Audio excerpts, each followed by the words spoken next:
My name is Caroline Hayes, and I never imagined that a simple family dinner could make me feel smaller than the wheelchair I've depended on for years. They called me fragile, useless, and even joked that my chair was taking up too much space. I had learned to swallow the laughter and the whispers, convincing myself it was easier to stay quiet than to fight with the people who were supposed to love me. But that night, everything changed, though I didn't know it yet. I was about to discover that the same people who mocked me could not hide the truth from the eyes of someone who had the power to see through all the lies. The VA inspector who would come into our lives months later and who would finally reveal what they'd done in a way that I could never have imagined. Before we jump back in, tell us where you're tuning in from, and if this story touches you, make sure you're subscribed, because tomorrow I've saved something extra special for you. I grew up in Willow Creek, Pennsylvania, in a modest house with white siding and a garden that my parents pretended to tend but mostly ignored. I am 29, American, and I became reliant on a wheelchair after a car accident that left me with spinal injuries when I was 21. Before the accident, I was athletic, full of life, and unafraid of challenges. Afterward, I was cautious, learning to navigate the world in ways I never had to before. But the hardest adjustment was not the physical limitations. It was the way my family reacted. My younger brother, Derek, would constantly make jokes about me rolling around like royalty. My mother would sigh dramatically whenever I entered a room, and my father seemed embarrassed whenever friends or neighbors visited. Even my cousin Vanessa, who I had once considered a friend, would make offhand comments about my slow pace or taking the easy way out. Over time, their remarks etched themselves into my mind. I stopped sharing my triumphs, stopped asking for help, and stopped expecting encouragement. I learned to laugh at their jokes along with them, a shield against the sting of their cruelty. On the evening that started it all, my father had called for a family dinner at our house. I had arrived, rolling my chair through the narrow doorway, feeling the familiar tension build in my chest. The table was crowded with relatives, some I hadn't seen in months. My father barely looked at me, and my mother had already muttered something under her breath about keeping the table clean around the chair. Derek, of course, could not resist, nudging me with his elbow and whispering, "Better move fast before dessert, don't want to slow down everyone else." I smiled tightly, forcing a laugh, trying not to let them see how much it hurt. In the past, I would have simply endured it silently, but this time, a spark of defiance flickered inside me. I reminded myself that while I might be physically constrained, my mind and spirit were not. I had spent years adapting to my condition, learning how to assert myself in situations far more difficult than a family dinner. As the evening progressed, the comments grew sharper. My mother kept fussing over whether I was really managing to eat without help, and my father muttered about how inconvenient it was to have me there. Vanessa, leaning back in her chair, smirked at Derek and made a comment loud enough for everyone to hear. "I guess the chair really does take the fun out of things." I felt my stomach twist, a combination of anger and deep sadness. But before I could speak up, my aunt, Judith, tried to change the subject. She mentioned a friend who had a similar injury and how she had been able to thrive with the right support and adaptations. I seized on her words, eager to find any lifeline. I quietly told my aunt that I had been working with my physical therapist and had even started volunteering at a local veterans outreach program, helping injured service members navigate their own challenges. Her eyes lit up, but the excitement in her voice was quickly drowned out by my father, who muttered something dismissive and returned to his usual habit of ignoring me entirely. I remember retreating to the living room after dinner, needing to be alone. The chair creaked beneath me as I rolled toward the window, staring out at the dark sky. I felt a mix of resentment and helplessness. Resentment towards them for mocking me, and helplessness because I still depended on their help for basic things: transportation, household chores, and access to rooms in the house that were never designed with me in mind. But amid that despair, I also felt a stubborn determination. I reminded myself that I had survived this long, had learned to adapt, and that I had resources outside this house. That night, I began to research legal and medical avenues, not out of vengeance, but out of necessity. I wanted recognition, not just for my struggles, but for the truth about how my family had treated me. Not the playful teasing they claimed it was, but the subtle cruelty that chipped away at my confidence every day. I started keeping notes, Every comment, every incident, every small instance of neglect or ridicule went into a journal I kept hidden in my bedroom. I documented how they would refuse to help me reach high shelves, how they would question whether I was really trying when I managed something on my own, and even how they would talk about me to others as if I were incapable. Writing it down was cathartic, and it also planted the seeds for what would come later. At the time, I couldn't have known that those notes would serve as evidence in a way I never imagined. I only knew that I could no longer let their behavior go unrecorded. Months passed, and I continued to live in the tension between love and ridicule, between dependence and determination. Little did I know that a knock on the door, months later, would change everything. A VA inspector named Marcus Elliott would arrive, tasked with reviewing how our household accommodated my needs and whether there were any discrepancies in claims related to my care and support. I didn't know him yet, and I had no idea how much his visit would illuminate the truth about my family, the very truth they had tried to hide from me and, apparently, from the world. That day marked the beginning of a shift I had never thought possible. The day my quiet documentation and perseverance would collide with authority, and the day my family's mockery would finally be seen for what it really was. Life after that dinner continued as if nothing had changed, but I knew deep down that it had. I, Caroline Hayes, had begun to notice the subtle ways my family's contempt for my wheelchair manifested, and each instance left a mark on me that was harder to ignore than the last. It wasn't just the jokes or whispered comments anymore. It was the patterns of neglect and avoidance that made me feel as though I didn't fully belong in my own home. Derek would forget to help me with small tasks like reaching items from the kitchen counter. Or worse, he would mock my struggles as if they were some sort of entertainment. My mother would deliberately place objects just out of reach, sighing in exaggerated frustration whenever I tried to retrieve them myself. And my father continued his habit of looking away whenever I needed assistance. Even Vanessa, who had once been a close cousin, had started leaving me out of family activities that required mobility, claiming she didn't want to slow the group down. It was subtle, insidious, and cumulative, and it was slowly eating away at my confidence and self-esteem. I began to notice that I was not only dealing with ridicule, but also with a lack of accountability from the people who should have been my support system. Each time I asked for help or advocated for myself, the response ranged from passive-aggressive comments to outright dismissals. My wheelchair, which should have been a tool of independence, had somehow become a symbol of shame in their eyes. I remember one afternoon trying to reach a high shelf in the living room. I asked Derek if he could grab the box of photo albums for me, and he leaned back with a smirk and said, "Why don't you just roll yourself over there, Queen Caroline?" I forced a laugh, rolled my chair to the wall where the shelf was, and tried to stretch to reach it. The shelf was just out of reach, and the box fell, scattering old photographs across the carpet. Derek burst into laughter while I bent over in frustration.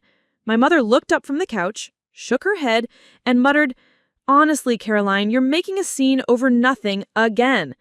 That scene replayed in my mind countless times, a reminder that my independence wasn't celebrated, but ridiculed. Preparing and narrating this story took us a lot of time, so if you are enjoying it, subscribe to our channel. It means a lot to us. Now back to the story.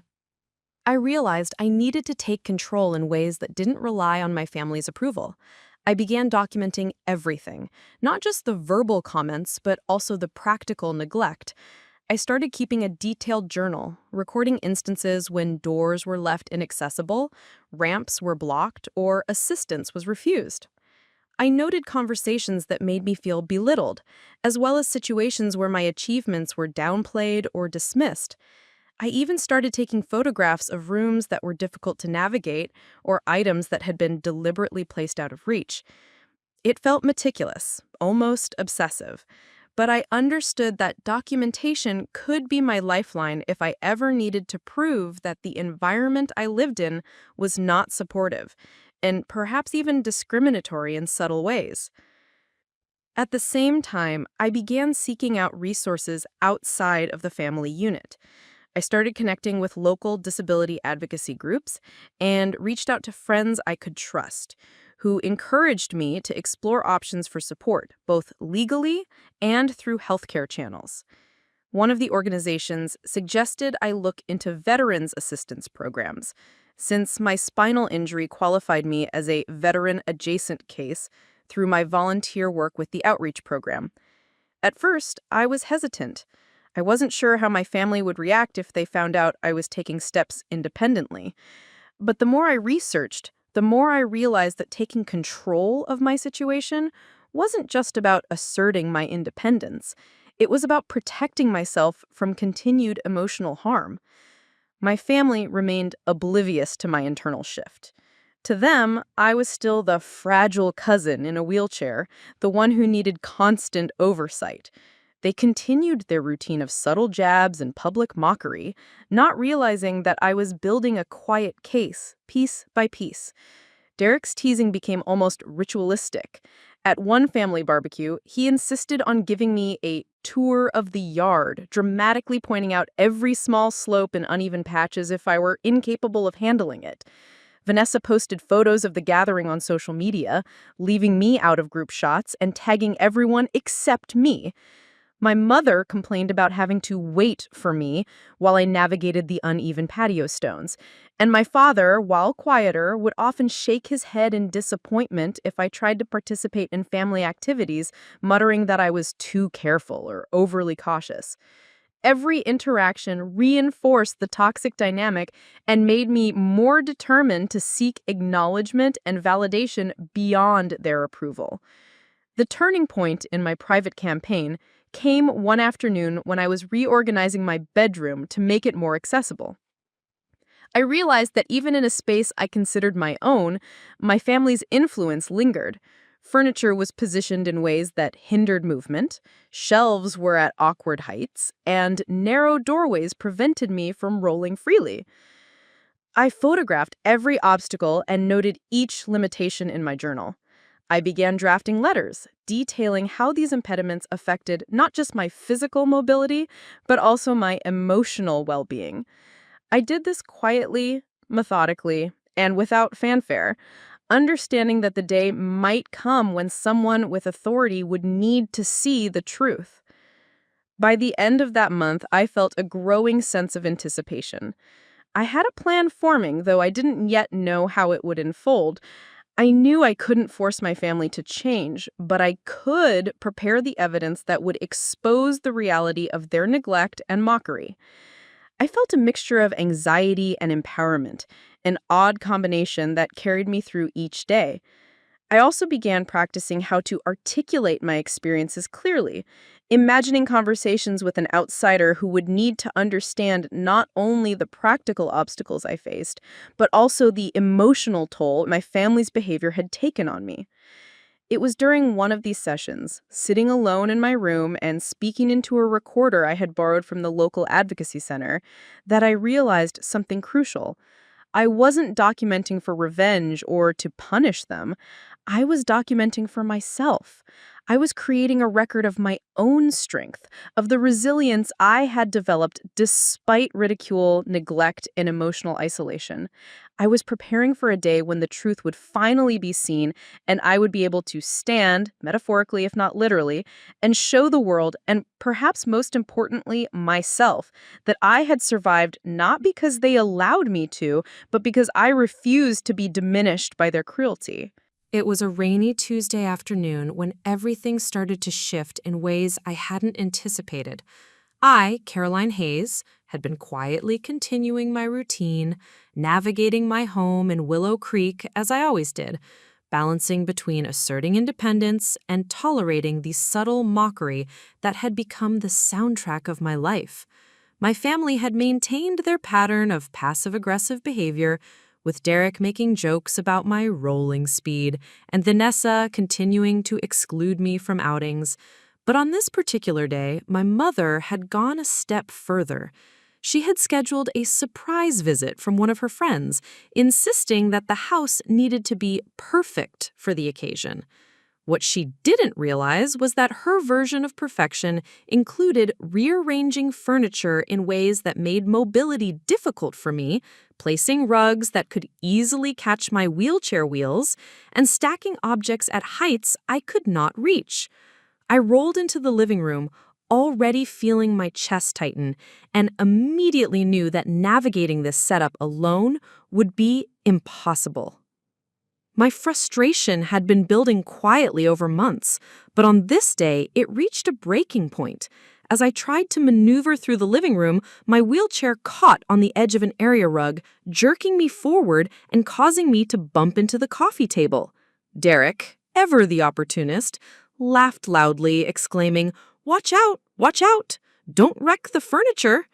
Vanessa and my mother snickered, echoing his amusement. I felt a hot surge of anger and humiliation rise within me, and unlike before, I did not laugh along. I steadied myself and said firmly, "This isn't funny. I can't move around safely with this setup." My father, who had been sitting quietly on the couch, sighed heavily and muttered, "You're overreacting as usual." That was the moment I realized that my tolerance for their behavior had reached its limit.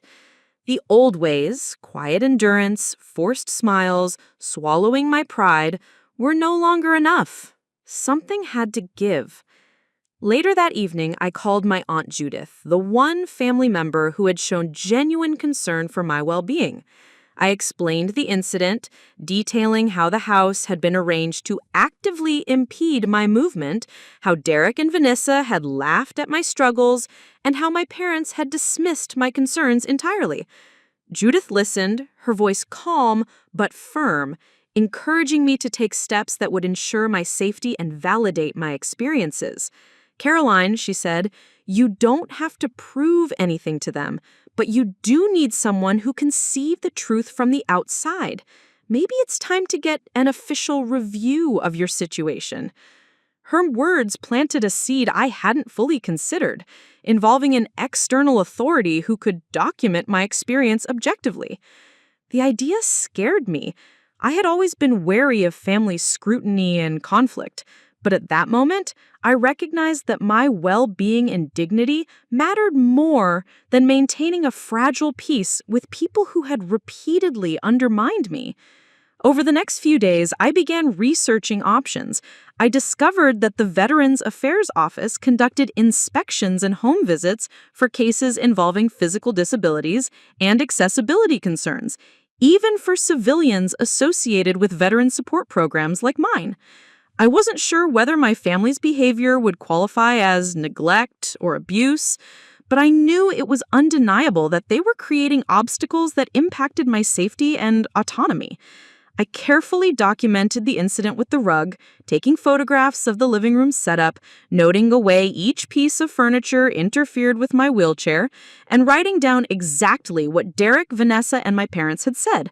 I also reviewed my journal entries from the previous months, compiling a detailed record of every interaction where their behavior had been dismissive, mocking, or obstructive.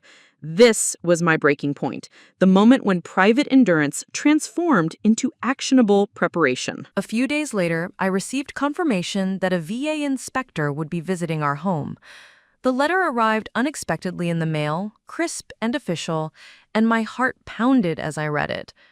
The inspector, a man named Marcus Elliott, would be conducting a thorough evaluation of accessibility, safety, and overall support for my physical needs. I realized that the moment of truth was approaching. For months, my family had been able to maintain their facade, pretending that their behavior was harmless teasing and that I was simply too sensitive. Now, an impartial authority would witness everything firsthand. I began mentally preparing for the encounter, rehearsing how I would navigate the conversation, what evidence I would present, and how I would answer questions about my home environment and daily experiences. It was the first time in years that I felt a flicker of hope, not just for physical accommodations, but for acknowledgement of the subtle cruelty that had defined my family interactions. In the days leading up to Marcus's visit, I noticed a subtle change in the household. My family, sensing that something had shifted, began to act differently. Derek was quieter, though he still threw occasional smirks in my direction, and Vanessa avoided my gaze. My mother fussed over household preparations, rearranging furniture again, but this time I noticed her attempts to make the space more presentable for visitors rather than safe for me. My father muttered about logistics and timing as if he sensed there might be scrutiny coming. Even these small shifts underscored the power imbalance that had always existed. They could try to maintain appearances, but they had no real control over the truth that was about to be revealed. By the evening before the inspection, I felt a strange mixture of dread and anticipation. I rolled around my room, double-checking my notes and photographs, rehearsing explanations, and reminding myself of why I was doing this. This was no longer just about mobility. It was about asserting my right to be seen, respected, and treated with dignity. The breaking point had arrived, and though I didn't know exactly how it would unfold, I knew one thing for certain. The old way of enduring quietly was over. I was ready for someone else to see the truth. The morning of the VA inspection arrived with a gray, overcast sky, the kind that pressed down on Willow Creek and made everything feel heavier than usual. I, Caroline Hayes, had been awake since dawn, reviewing my notes, photographs, and journals repeatedly, ensuring that every detail of the household obstacles, every instance of ridicule was accounted for.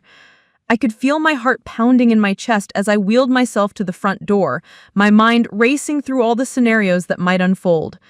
When I finally heard the soft knock at the door, I knew that this was the moment of no return, the point where the private frustrations, long endured and long documented, would meet the scrutiny of someone who could objectively see the reality of my life. I opened the door to find Marcus Elliott, the VA inspector, standing there with a professional but kind demeanor. He introduced himself, shook my hand firmly, and explained that he would be conducting a thorough assessment of my mobility needs, the accessibility of the home, and any factors that might interfere with my daily life. I noticed a pen and notepad in his hands, the clipboard tucked under his arm, and the careful way he scanned the living room even before stepping fully inside. I felt a rush of nervousness. This was not just a formality. This was someone who could see through the facade my family had maintained for years. As he stepped in, I could feel Derek hovering near the kitchen doorway, trying to suppress his usual smirk, and Vanessa leaned against the wall, arms crossed, clearly uneasy. My mother fussed quietly in the background, attempting to maintain an air of composure that I knew was thinly veiled stress. My father sat quietly in the living room, avoiding eye contact, but clearly aware that the dynamic had shifted in ways he hadn't anticipated. Marcus began with a series of questions, asking me to describe my daily routines, the challenges I faced navigating the house, and the kind of assistance I required. I answered carefully, citing specific examples from my journals. For instance, the living room furniture is arranged in a way that forces me to take a longer route to reach the kitchen, and the rug near the coffee table has caught my wheels multiple times. I could see Marcus nodding as he made notes, asking clarifying questions, and occasionally glancing at the layout of the room himself. Derek shifted uncomfortably, muttering something under his breath, and I realized for the first time that our little private cruelties were now visible to someone impartial. It wasn't just a matter of family dynamics anymore. This was an official assessment, and the power imbalance that had defined my life in this house was being exposed.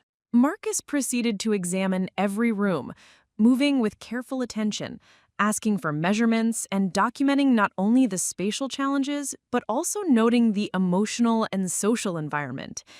It's important to understand both physical accessibility and how interactions impact your daily experience, he explained to me. As he did this, my family began to show subtle signs of tension. Derek, who had always tried to dominate conversations and control narratives, found himself unable to interject as Marcus asked pointed questions about my treatment. Vanessa, normally quick to deflect or joke, looked visibly uneasy, and my mother's usual sighs of irritation were replaced by quiet muttering under her breath. Even my father, who preferred to remain stoically neutral, seemed perturbed by Marcus's thoroughness. I realized that this inspection was revealing more than just furniture placement or accessibility. It was shining a light on long-standing patterns of neglect and ridicule that my family had assumed would remain hidden. At one point, Marcus asked me to demonstrate moving from the living room to the kitchen, noting the obstacles and how they affected my mobility.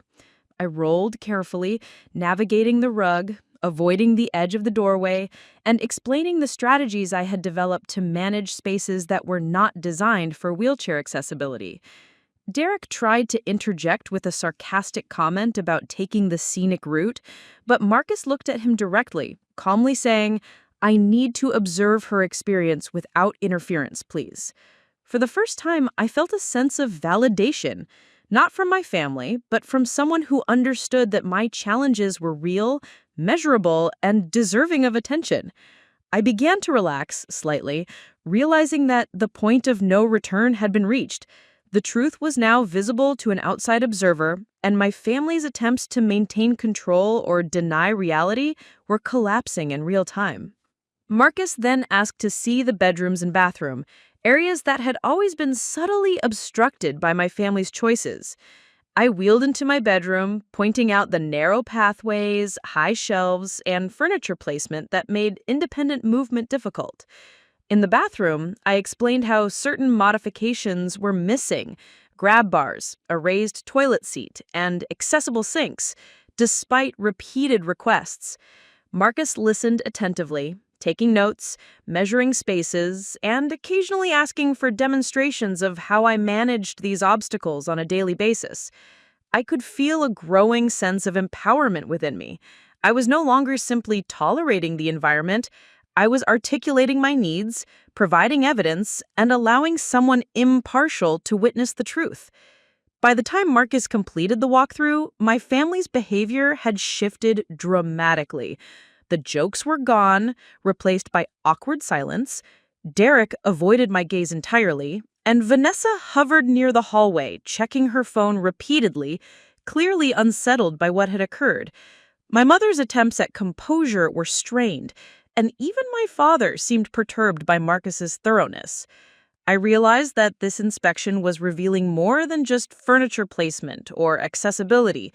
It was shining a light on long-standing patterns of neglect and ridicule that my family had assumed would remain hidden. Marcus, after taking all his notes and photographs, turned to me and said, "Thank you for your honesty and thoroughness. I have a clear understanding of both the physical and the emotional environment here." Those words, simple as they were, carried a weight I had never anticipated. The point of no return had been crossed. The truth was no longer mine alone. It was now documented, official, and undeniable. As Marcus prepared to leave, I felt a mix of relief and apprehension.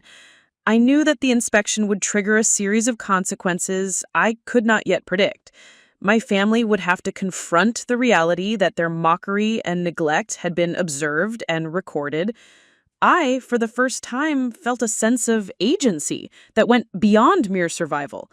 I was participating in a process that validated my experience, acknowledged my struggles, and demanded accountability.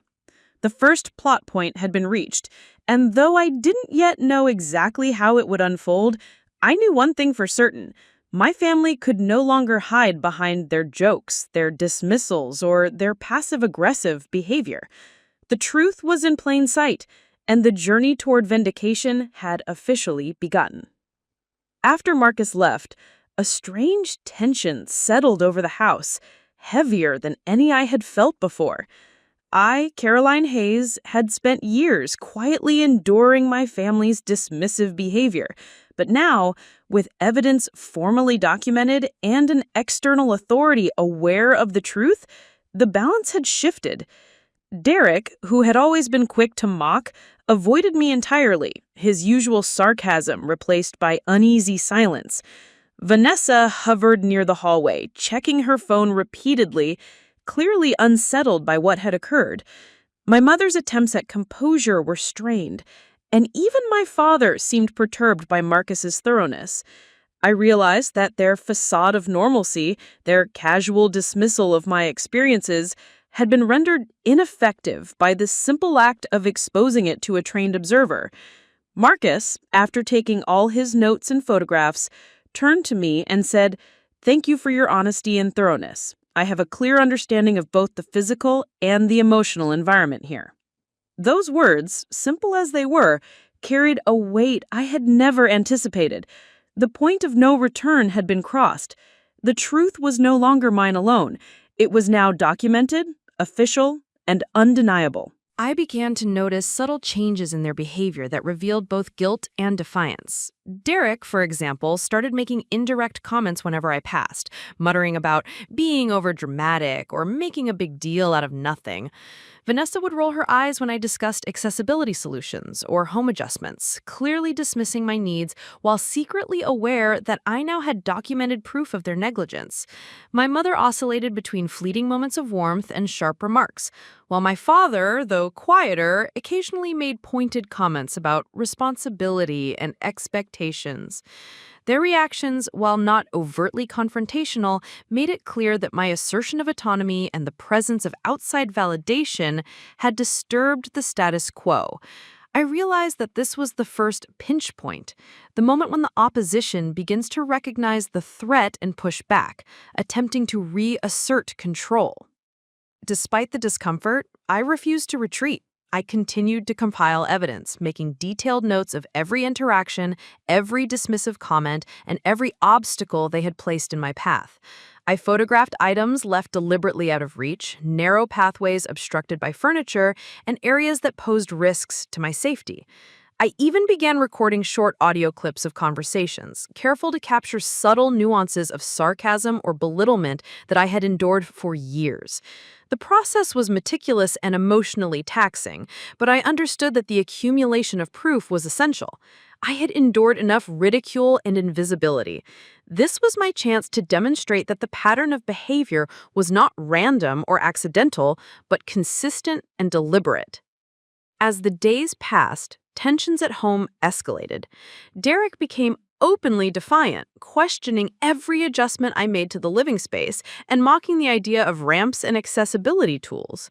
"Why do you need all this extra stuff?" he demanded one afternoon, glaring at a new ramp I had installed with the help of a local advocacy group. "You're making everyone else's life harder for no reason." Vanessa joined in, subtly ridiculing my efforts to organize my room and make it functional. My mother, caught between defending me and appeasing her children, vacillated, making comments that were at once protective and undermining. My father, though silent, offered disapproving glances that conveyed judgment. I felt the emotional weight of their opposition, a reminder that while Marcus had witnessed the truth, my family still retained the ability to make my daily life uncomfortable and psychologically challenging. Amid this rising opposition, I also faced internal conflict. On one hand, I knew that exposing the truth was necessary. On the other, I feared the potential consequences. Would involving the VA inspector lead to permanent estrangement from my family? Could I handle the backlash if they turned against me fully? These questions gnawed at me, but I reminded myself of why I had begun this journey in the first place. This was not about revenge or punishment. It was about ensuring that my needs, dignity, and safety were recognized and respected. Every note I took, every photograph I captured, and every conversation I documented reinforced my commitment to that principle. I understood that standing firm might provoke resistance, but I also recognized that inaction would only prolong the cycle of mockery and neglect. One evening, as I was reviewing my documentation, Derek stormed into my room, clearly agitated. "Are you really going to keep recording us?" he demanded, his face flush. "You're making everything worse." I held my ground, calmly explaining that my recordings were intended to protect myself and to demonstrate patterns of behavior that had caused me harm. He scoffed, muttering about how dramatic I was, but there was a flicker of unease in his eyes, a sign that my efforts were making an impact. Vanessa appeared behind him, arms crossed, and for the first time, I saw that she too was unsettled, aware that my careful accumulation of evidence could no longer be dismissed. Even my mother, overhearing the conversation, didn't intervene as she might have in the past. Instead, she remained silent, perhaps realizing that my actions were justified and that the old dynamics were unraveling. Throughout these days, I also began receiving correspondence from the VA office confirming that Marcus's assessment was under review and that recommendations would be made based on his findings. Knowing that my efforts would soon culminate in a formal evaluation bolstered my resolution. I understood that my family's opposition, while challenging, was predictable and manageable. It was part of the process of dismantling long-standing patterns of neglect and ridicule. Each sarcastic comment, each dismissive glance, each attempt to undermine my efforts only reinforced the need for thorough documentation and steadfast perseverance. By the end of the week, I realized that I had reached a critical juncture. The opposition was mounting, both externally from my family and internally from my own doubts, but I was ready to face it. I had gathered undeniable evidence, maintained meticulous records, and prepared myself for confrontation. The first pinch point had solidified. My family's resistance had intensified, the stakes had risen, and the stage was set for a confrontation that would bring hidden truths to light. I understood that the path forward would be difficult, but I also knew that I had the resilience, preparation, and clarity of purpose to navigate it.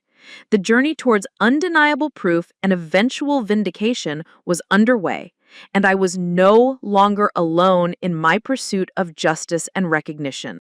The day Marcus returned for the follow-up inspection was unlike any I had experienced before. I, Caroline Hayes, had spent weeks meticulously preparing, reviewing my notes, photographs, and recordings, and mentally rehearsing what I would say and show.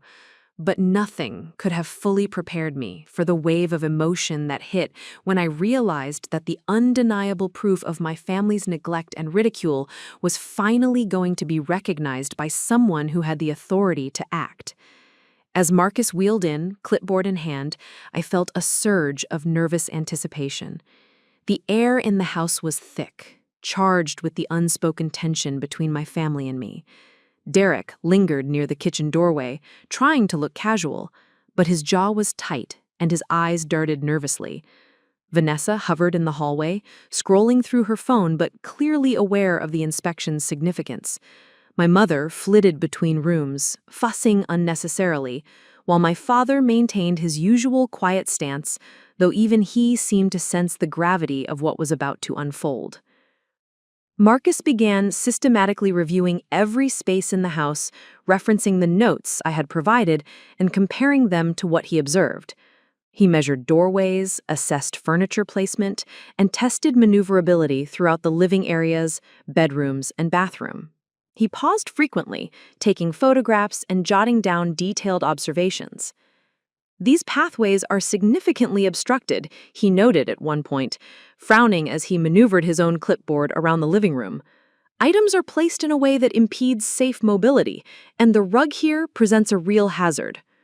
I felt a flicker of vindication. For the first time, someone external was acknowledging what I had been experiencing for years. My family, who had long dismissed my concerns, began shifting uncomfortably under Marcus's scrutiny. Derek's smirk had vanished, replaced by a tight-lipped expression, and Vanessa glanced sideways at him, her own discomfort apparent. The major revelation came when Marcus requested to review my journal, my photographs, and the audio recordings I had been collecting for months. I handed him the carefully organized binder, my hands trembling slightly. As he flipped through the pages, reading accounts of my family's dismissive remarks, instances of furniture obstructing mobility, and my own reflections on the emotional toll, I saw Marcus's expression shift from professional neutrality to genuine concern. "This is comprehensive documentation," he said quietly, looking up at me. "It's clear that these challenges are not isolated incidents, but part of a consistent pattern that affects both your safety and well-being." His words resonated deeply. I had not simply survived these interactions, I had preserved them in a way that could no longer be ignored. The evidence I had painstakingly gathered was now undeniable proof, concrete and irrefutable. Then Marcus asked me to demonstrate specific obstacles I had encountered, moving my wheelchair through areas that had previously been blocked or hazardous. As I navigated the narrow hallways and uneven pathways, Marcus noted the exact difficulties I faced, marking the photographs that he had taken and correlating them with my journal entries. Derek muttered under his breath, but Marcus looked directly at him and said, "These are real challenges, and your interference or dismissal only exacerbates the situation." Vanessa looked as if she might protest, but Marcus's calm but authoritative tone silenced her. Even my parents, who had long assumed they could manage perceptions with passive-aggressive behavior, were forced into silence. The patterns I had endured for years were being verified by objective observation, and the reality of their actions could no longer be denied. Perhaps the most striking moment occurred when Marcus listened to the audio recordings I had captured over the previous weeks. He played clips in which Derek mocked my movements, Vanessa dismissed my attempts to organize my space, and my mother and father minimized my concerns. Each snippet, though short, carried the weight of countless similar interactions, illustrating a pervasive pattern of neglect and ridicule. Marcus paused several times, noting timestamps and correlating them with my journal entries and photographs. He looked up at me and said, "This is undeniable. There's no ambiguity here. The challenges you face are both physical and emotional, and they stem from consistent behavior in the household." Hearing him say that aloud, in the authoritative tone of someone trained to assess and act, sent a surge of relief and empowerment through me. As the inspection concluded, Marcus summarized his findings, confirming that the home environment was inadequate to fully support my mobility and well-being. He documented not only the physical barriers, but also the social and emotional patterns that had impacted my daily life. He explained that his report would include recommendations for modifications, potential assistance programs, and follow-ups to ensure that my needs were addressed. For the first time, I felt a tangible sense of validation. The private endurance, the careful documentation, and the months of meticulous preparation had culminated in a moment where my experiences were acknowledged, measured, and confirmed by an impartial authority. The turning point had arrived. Undeniable proof that my family's treatment was not harmless teasing, but a pattern of neglect and belittlement that could no longer be ignored. As Marcus packed up to leave, my family remained silent. Derek avoided my gaze entirely. Vanessa fiddled with her phone, and even my parents seemed unusually subdued. I realized that the dynamic in the house had irrevocably shifted. No longer could my family maintain the illusion that their mockery was innocuous or that my concerns were exaggerated. The undeniable proof of their behavior now existed in official documentation, photographs, and audio evidence, and it would follow them in any subsequent review or intervention. I felt a mix of emotions: relief, empowerment, and a cautious anticipation of the consequences that would follow. But most importantly, I felt a sense of agency that I had never experienced before. The midpoint had been reached. The truth was undeniable, and the path forward, though still fraught with tension, was now clear. The days following Marcus's visit were charged with an almost unbearable tension. I, Caroline Hayes, felt a strange mixture of relief and apprehension. Relief because the undeniable proof of my family's dismissive and mocking behavior had been formally documented, and apprehension because I knew that recognition from an external authority often comes with consequences.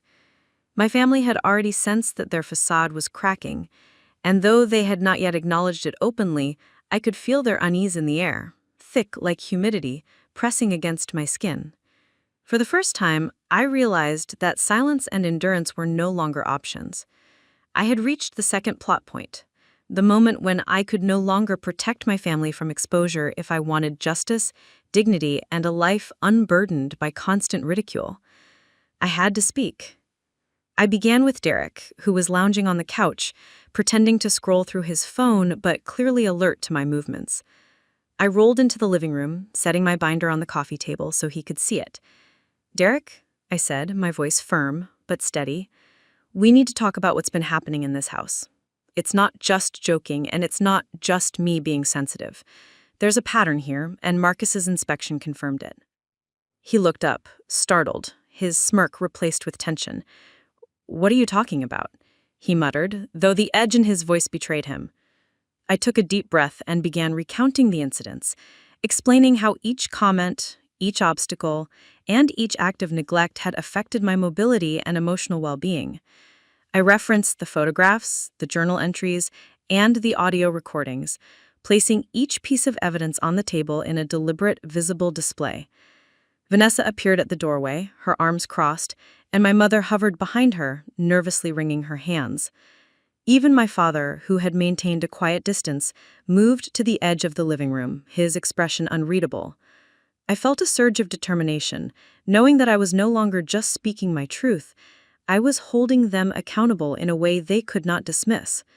"This isn't about punishment," I said, meeting Derek's eyes. "It's about recognition and responsibility.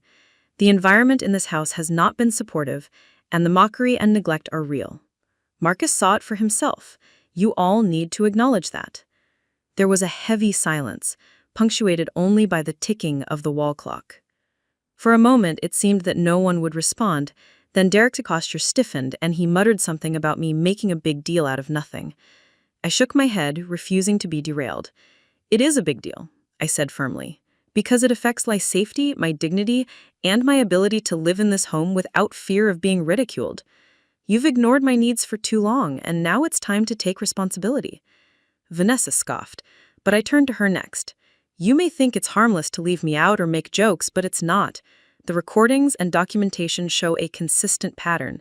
This is not a misunderstanding, it's reality." My mother shifted uncomfortably, her hands trembling slightly as she attempted to interject, but I held up a hand. "Please, I'm not blaming you all to hurt you. I'm stating facts.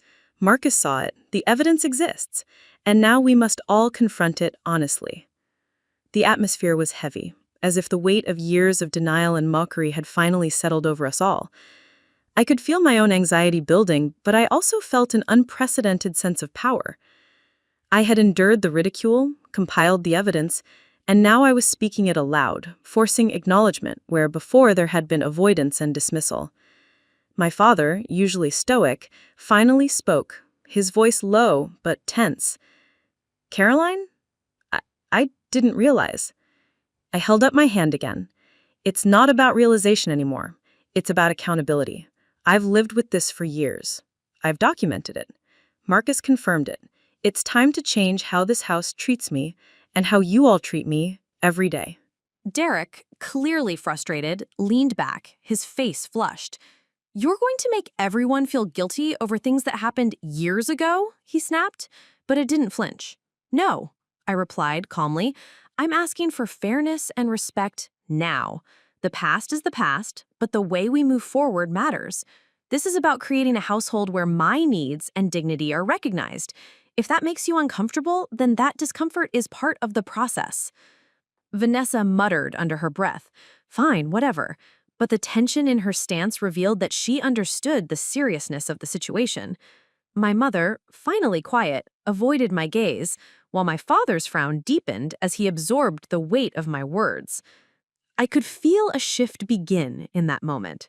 Speaking the truth aloud, presenting the undeniable proof, and refusing to let my family dismiss it any longer was liberating and terrifying all at once.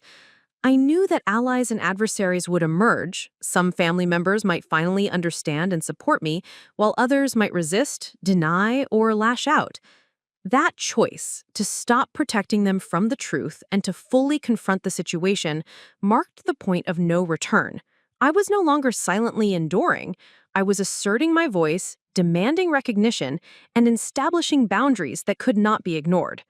By the end of that evening, the tension remained palpable, but a sense of clarity had settled in my mind.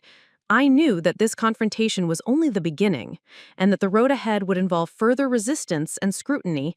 Yet I also understood that speaking the truth, with evidence in hand, had transformed the dynamic in the house. My family could no longer hide behind ignorance, denial, or mockery. I had chosen to stand openly in my truth, and though the consequences were uncertain, the empowerment I felt was undeniable. The second plot point had been reached, and the choice to speak had changed everything.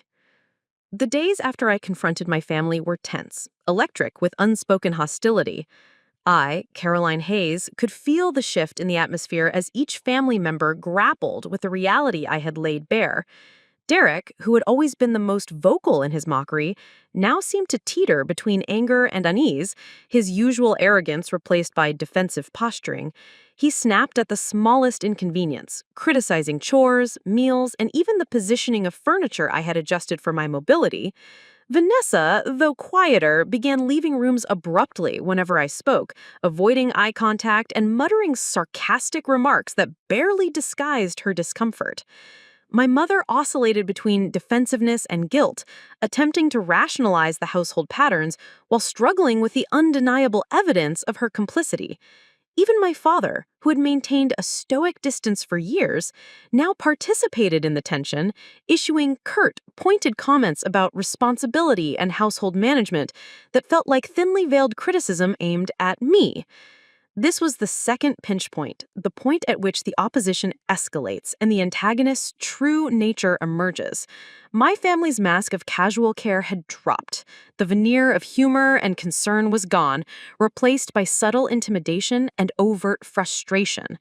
Every interaction, no matter how small, carried a weight of scrutiny and unspoken threat.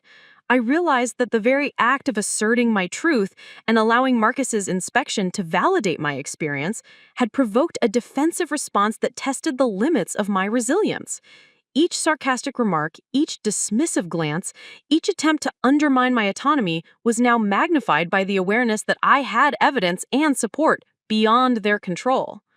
One afternoon, Derek followed me into the kitchen, his face flushed with irritation. "Why do you even need all these adjustments?" he demanded, gesturing to the ramp leading to the pantry and the reorganized countertops I had installed to make items reachable. "You're making everything about you, like the rest of us don't matter." I felt a surge of controlled anger. "No," I replied firmly. "These adjustments are about my safety and independence. I've lived with this house, configured in ways that make mobility difficult for years, and Marcus's inspection confirmed it. This isn't about convenience, it's about necessity." His eyes narrowed, and he muttered something about being dramatic. But the conviction in my voice left him momentarily speechless. Vanessa, standing nearby, shifted uncomfortably, her sarcasm faltering as she sensed that my words carried authority that could not be ignored.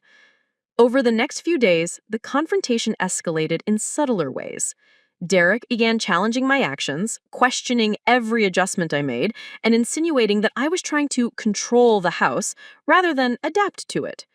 Vanessa left passive-aggressive notes around commenting on the extra trouble I required, while my mother vacillated between criticism and half-hearted attempts at apology. My father, usually silent, made pointed remarks about expectations, suggesting that my independence was somehow a burden to the family. Their collective behavior was a test, an attempt to pressure me into retreating, into doubting my right to assert myself and demand respect. But I refused to yield. Each act of resistance, each attempt to intimidate or belittle me, strengthened my resolve. I reminded myself of Marcus's inspection. The photographs, the audio recordings, and the meticulous documentation I had gathered over months. The evidence was undeniable, objective, and impartial. I knew that my family's tactics were predictable. Defensiveness, passive aggression, and attempts at manipulation. Their escalation was merely a reflection of their fear that their long-standing patterns of neglect and ridicule were now visible to the world, and that they could no longer maintain control over my narrative. During one particularly charged evening, I organized a family meeting in the living room. I placed the binder with my documentation on the table, making sure it was visible to everyone. "We need to discuss how we move forward," I said, my voice steady but firm. Derek scoffed, Vanessa rolled her eyes, and my mother let out a sigh, but I pressed on. This house, this family dynamic has not been supportive of my needs. I've documented it, Marcus has verified it, and now it's time for accountability. The mockery, the neglect, the exclusion, it ends now. We either work together to create a safe and respectful environment, or the responsibility for maintaining my well-being falls entirely on me, with external support if necessary. The room fell silent, the tension so thick it was almost tangible. In that moment, the antagonist's true nature was revealed, a combination of defensiveness, fear, and an inability to acknowledge wrongdoing. Derek, usually quick to joke, now attempted to assert dominance through verbal intimidation, but the authority of the documented evidence silenced him. Vanessa's sarcasm faltered, revealing the discomfort that had been building under the surface. My mother, faced with undeniable proof of her role in enabling the behavior, struggled to articulate defense or explanation. Even my father, whose silence had long been a shield, could not maintain the stoic distance he relied on. His concern and tension betrayed his awareness of culpability. By the end of that week, it became clear that the confrontation had achieved something crucial. While my family continued to resist in subtle ways, the undeniable proof of my experiences and my willingness to assert them had fundamentally shifted the power dynamic. They could no longer ignore the truth, and though resistance persisted, the seeds of accountability had been planted. The second pinch point had reached its peak. The antagonist's mask had dropped, threats and intimidation were visible, and the stage was set for the lowest point, the dark night of the soul, where I would face the emotional and physical consequences of speaking truth openly. Through all of this, I realized that confrontation was not merely about proving a point. It was about establishing boundaries, asserting my rights, and demanding recognition. The journey toward vindication was far from over, but each escalating interaction, each tense standoff, strengthened my resolve. I was learning to navigate the turbulence with clarity and purpose, preparing for the challenges that lay ahead, while knowing that the truth I had fought to document and assert was no longer in question. The days that followed the confrontation felt heavier than any I had experienced before. I, Caroline Hayes, had expected tension, resistance, and defensiveness from my family after presenting the undeniable proof of their neglect and mockery, but I hadn't fully prepared for the emotional and psychological toll it would take. Every glance, every word, every movement within the house seemed amplified, charged with judgment and hostility. Derek's sarcasm had evolved into passive-aggressive behavior, each comment laced with veiled threats designed to make me question myself. Vanessa, though quieter, delivered cutting remarks under the guise of concern, reminding me repeatedly that I was making a big deal of ordinary situations. My mother oscillated between guilt and defensiveness, offering half-hearted apologies that only underscored her discomfort, while my father maintained his stoic presence but seemed increasingly critical, scrutinizing my movements and decisions as if waiting for me to falter. The environment I had sought to navigate with independence now felt like a psychological minefield.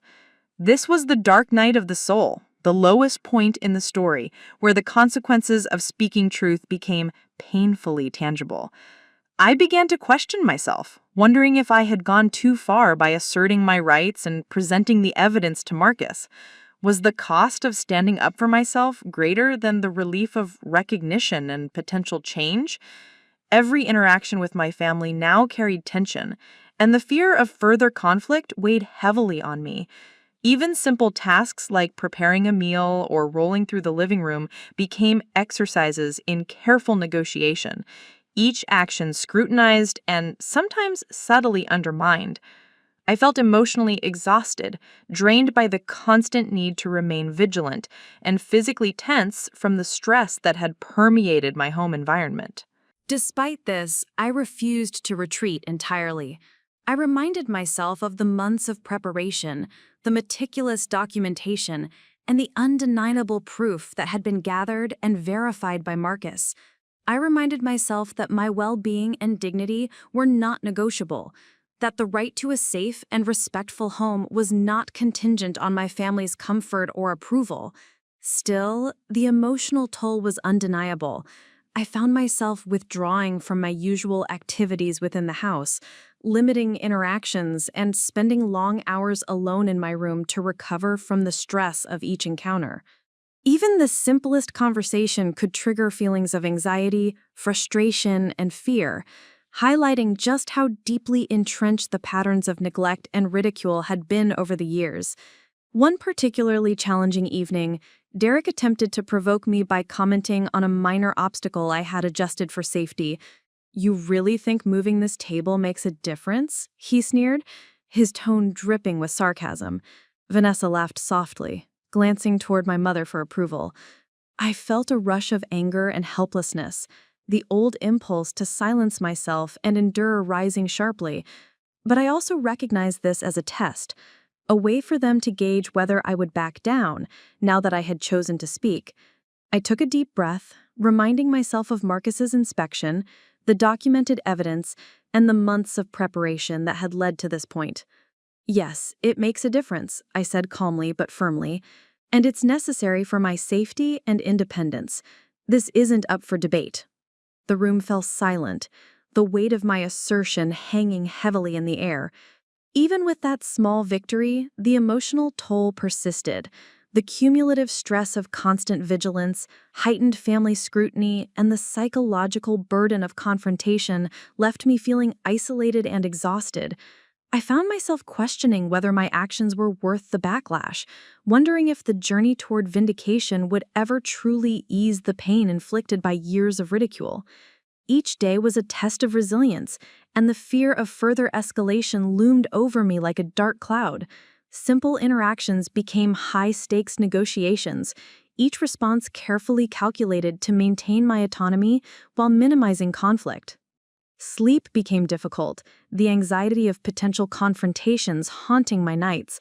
I would lie awake, replaying conversations, anticipating reactions, and considering every possible scenario. Even small victories, like Derek's temporary silence or Vanessa's faltering sarcasm, were accompanied by the emotional exhaustion of navigating the heightened tension. I felt the full weight of the consequences of speaking the truth. Isolation, scrutiny, fatigue, and the constant awareness that my family could, at any moment, attempt to undermine or belittle me further. This was the true test of courage. The point where standing firm required not only physical and logistical preparation, but also profound emotional resilience. Yet, amid the darkness, there was a flicker of determination. I reminded myself that this was not simply about enduring or seeking revenge. It was about creating lasting change, ensuring my well-being, and reclaiming my dignity. The evidence I had compiled, Marcus's inspection, and my unwavering commitment to asserting my truth were the tools that would carry me through this period of intense difficulty. I began to focus on small victories, moments when a sarcastic remark failed to provoke me, instances where I successfully navigated obstacles without interference, and quiet acknowledgments of my needs that went unnoticed by my family but reinforced my sense of agency. By the end of that week, I realized that the dark night of the soul was both a trial and a crucible. The immediate consequences of speaking truth, emotional strain, family resistance, and heightened tension were undeniable, yet they also underscored the necessity of my actions. I had chosen to assert my rights and present the evidence of neglect, and though the backlash was painful, it was temporary in comparison to the lasting validation and empowerment I was building. I understood that this was the hardest part of the journey, but also the moment that would define the ultimate triumph. In the depths of emotional and physical exhaustion, I found a quiet strength, a readiness to endure, and a conviction that the path toward vindication and transformation was real and attainable. The morning of the formal VA hearing arrived with a tension that made my chest feel tight. I, Caroline Hayes, had spent weeks preparing, ensuring that every piece of evidence, every photograph, every journal entry, and every audio recording was organized, labeled, and ready to present. My wheelchair rolled steadily through the corridors of the local VA office, a symbol not only of my mobility, but of my resilience and determination. As I entered the hearing room, I could feel the weight of anticipation pressing down. The panel of VA officials sat waiting, documents and clipboards at ready, and Marcus, my steadfast ally throughout this process, gave me a reassuring nod. For the first time, the private struggles that had dominated my life were about to be placed under public scrutiny, and I knew that the truth would finally be heard beyond the walls of my home. My family, who had previously attempted to minimize, mock, and ignore my experiences, were present in the back of the room. Derek's jaw was tight, Vanessa's posture stiff, and my parents seemed on edge, their eyes flicking nervously between me and the officials. The air was charged with a mixture of anticipation, defensiveness, and unspoken tension. I wheeled forward, placing the binder containing my evidence on the table, and began my presentation. For years, I have faced obstacles in my home that are not just physical, but emotional, I stated, my voice steady and deliberate. These challenges have affected my safety, my independence, and my dignity. Marcus Elliott, the VA inspector, has verified these conditions, and I have meticulously documented them over the past several months. As I spoke, I began presenting my evidence. I showed photographs of obstructed pathways, narrow doorways, and unsafe furniture arrangements. I played selected audio recordings that captured dismissive remarks, sarcastic comments, and patterns of mockery from my family. I referenced journal entries that detailed the daily impact of these behaviors, connecting each piece of evidence to the broader narrative of neglect and ridicule.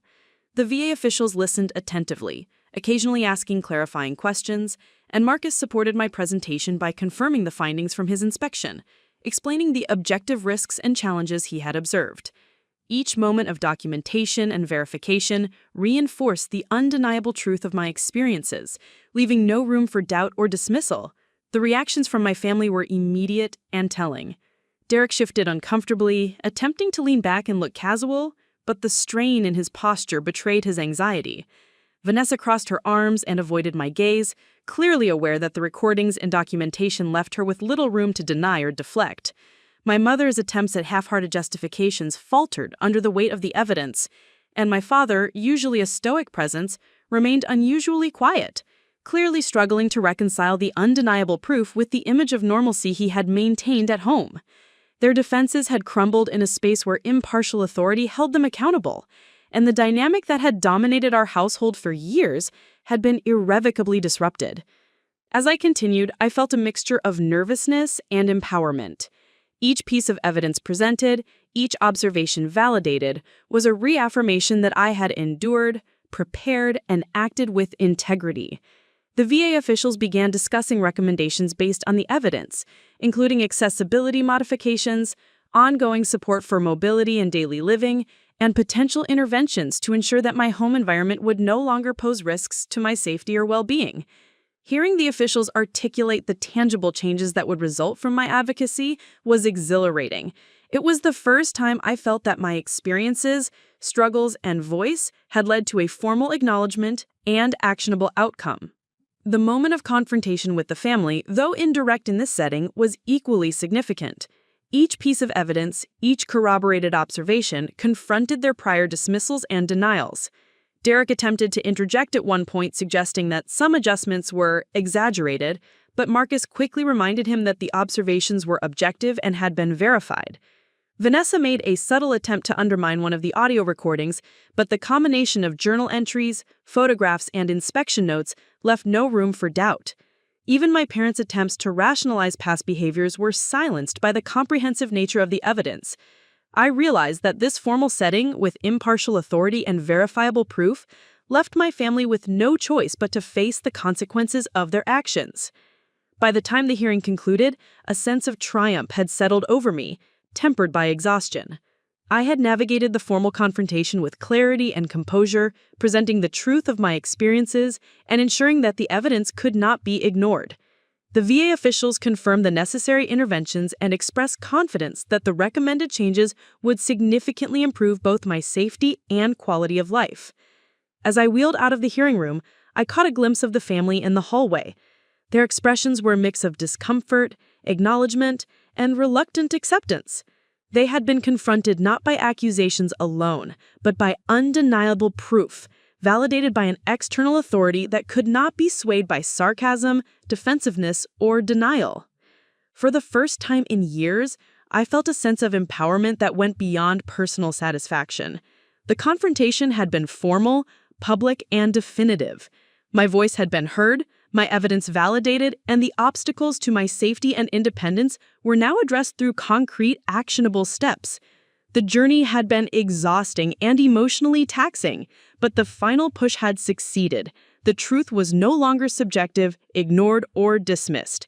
It had been placed on record, acknowledged by authority, and validated by undeniable proof, ensuring that my experiences and needs would be recognized moving forward.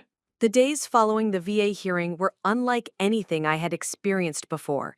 I, Caroline Hayes, felt a mixture of relief, vindication, and cautious optimism as I returned to my home, knowing that the formal acknowledgement of my struggles had set in motion real, tangible change. The tension that had permeated the household for years had shifted, subtly but noticeably.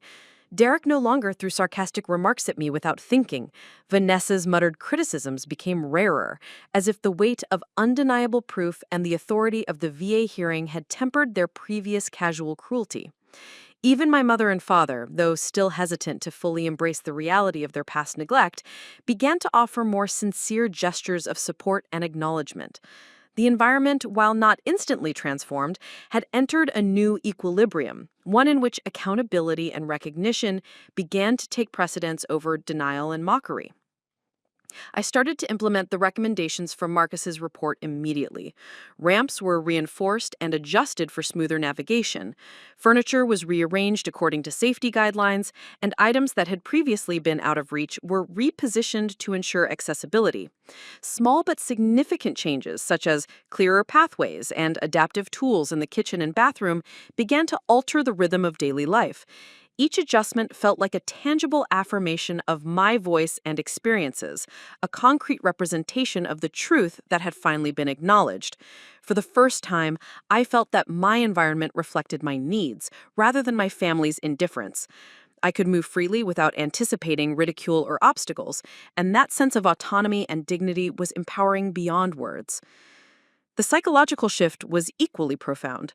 I noticed that my family, previously quick to mock or belittle, now approached me with a cautious respect, their interactions tempered by awareness and accountability.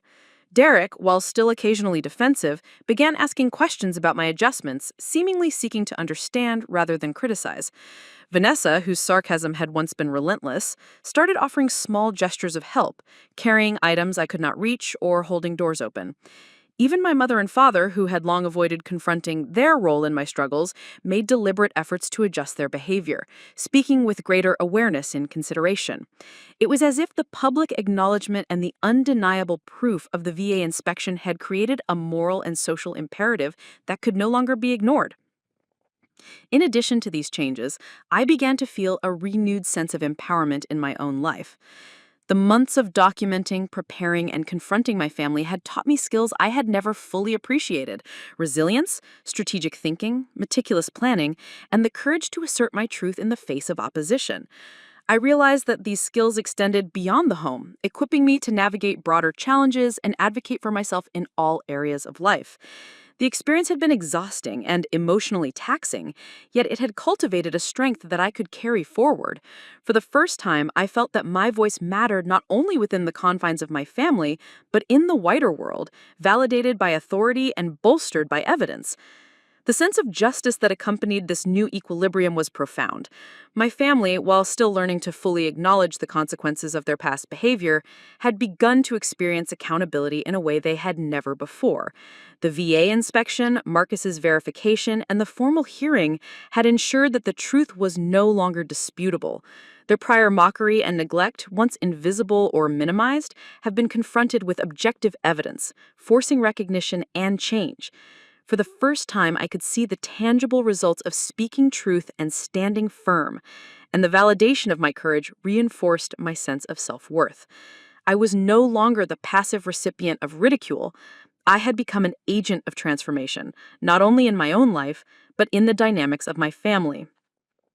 Beyond the household, the ripple effects of this vindication were already apparent. Friends, neighbors, and colleagues who had known of my struggles began to acknowledge the obstacles I faced and the courage it took to confront them. Messages of support poured in, affirming that my experiences were not isolated and that my advocacy had broader significance. The empowerment I felt was amplified by the knowledge that standing up for oneself, even against those closest to us, could inspire recognition, change, and respect.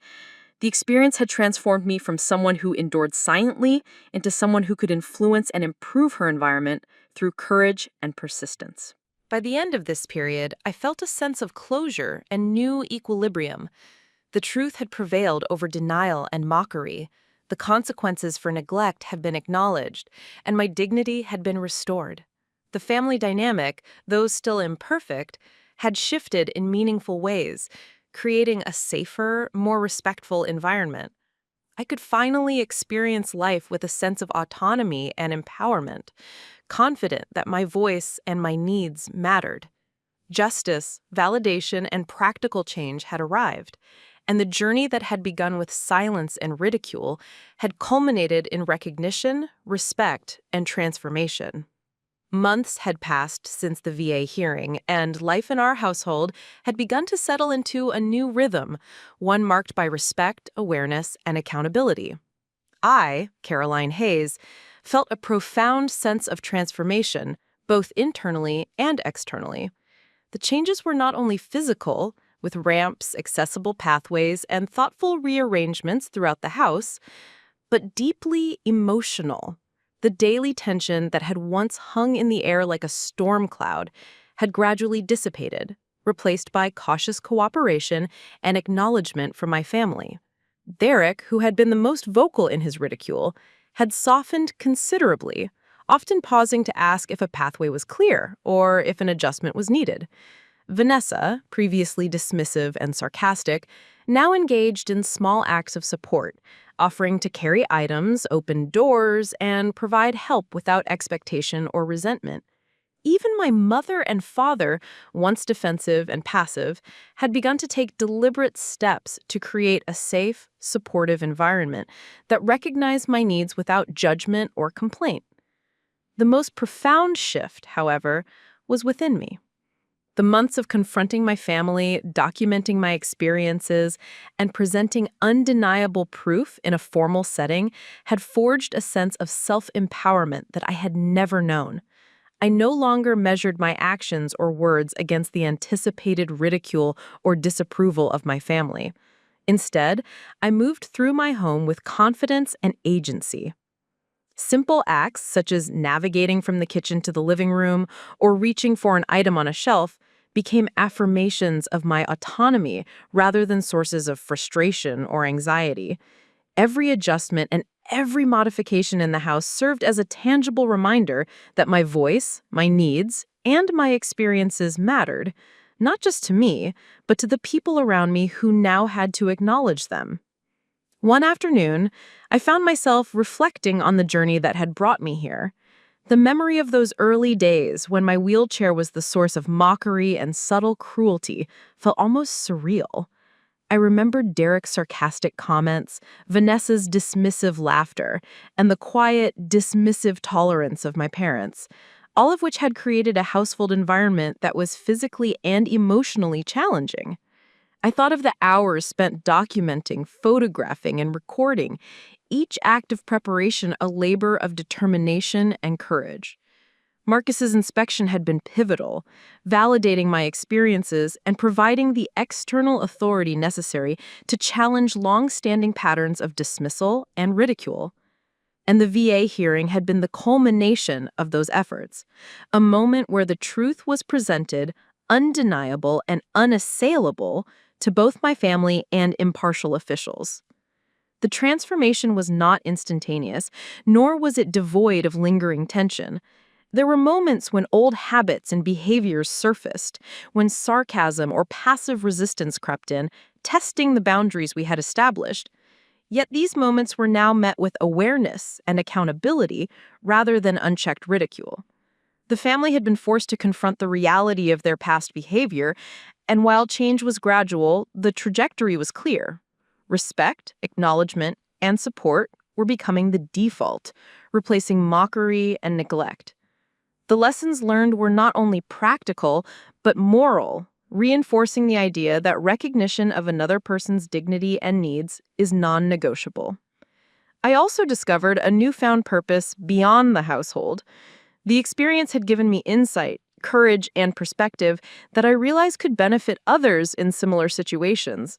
I began to document not only my journey, but the strategies and methods that had enabled me to advocate effectively for myself. I connected with local support groups, sharing my story and offering guidance to individuals navigating mobility challenges, family dynamics, and systemic barriers. What had begun as a deeply personal struggle had evolved into a platform for helping others find their voice, assert their rights, and achieve the recognition they deserved.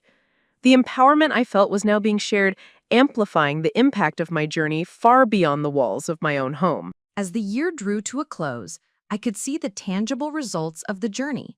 A household that functioned with respect and consideration. Family members who had begun to internalize the lessons of accountability, and a personal sense of empowerment that no external forces could diminish. The journey had been long, arduous, and at times isolating, but the transformation was complete. I had moved from vulnerability and endurance to agency and influence, from being mocked and marginalized to being heard, validated, and respected. My experience had taught me that the pursuit of truth and dignity requires courage, preparation, and persistence. But the rewards, autonomy, validation, and the ability to impact both personal and broader spheres were profound and lasting. Looking around my home, I saw not just physical improvements, but the embodiment of a life transformed. The pathways were clear, the spaces safe, the interactions measured and respectful. I had found a new equilibrium where my needs were recognized, my voice was valued, and my experiences had created tangible change. This was more than a personal victory. It was a testament to the power of truth, courage, and perseverance. I had been mocked, dismissed, and challenged, but I had prevailed. The final image of my journey was one of strength, dignity, and hope. A life not defined by limitation or ridicule, but by empowerment and the capacity to inspire others to stand in their truth. Up next, you've got 2 more standout stories right on your screen. If this one hit the mark, you won't want to pass these up. Just click and check them out. And don't forget to subscribe and turn on the notification bell so you don't miss any upload from us.